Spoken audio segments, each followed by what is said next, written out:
OCD ছবিতে একজন মানসিক ভারসাম্যহীন চিকিৎসকের ভূমিকায় অভিনয় করেছেন জয়া আহসান। বেশ কিছুদিন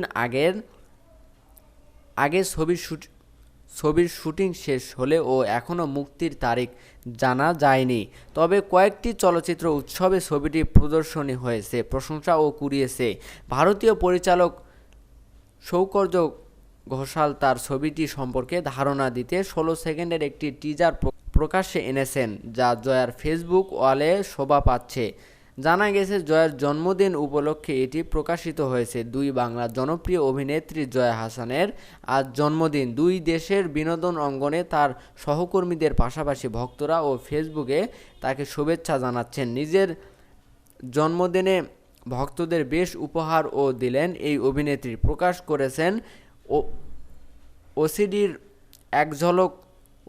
এক ঝলক সামাজিক যোগাযোগ মাধ্যমে পোস্ট করা ওসিডি ছবির টিজার ক্যাপশনে জয়া লিখেছেন, চাঁদের কলঙ্ক কি পরিষ্কার হয়, জীবনের কলঙ্ক, সমাজের কলঙ্ক। উত্তর নিয়ে আসছে ওসিডি, এবার প্রাণপণে ছড়াবে জঞ্জাল। ওসিডি সিনেমার পরিচালক সৌকর্য ঘোষাল সিনেমায় কেন্দ্রীয় চরিত্রে অভিনয় করেছেন। জয়া তার চরিত্রের নাম শেস্তা। করোনাকালে লকডাউনের মধ্যে গল্পটি মাথায় আসে পরিচালকের। ওসিডি অর্থ শ্বেতা ভুগছেন কি না সেই দ্বন্দ্বের মধ্যে দিয়েই এগিয়ে যাবে শ্বেতার চরিত্র।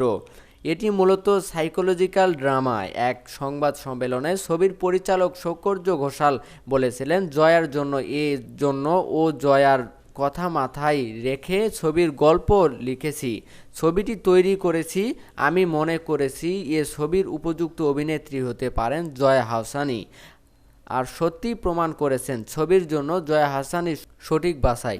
আমি জয়ার অভিনয় দেখে মুগ্ধ, তাই তো সত্যি মনে হচ্ছে আমি ঠিক অভিনেত্রীকেই বাছতে পেরেছিলাম।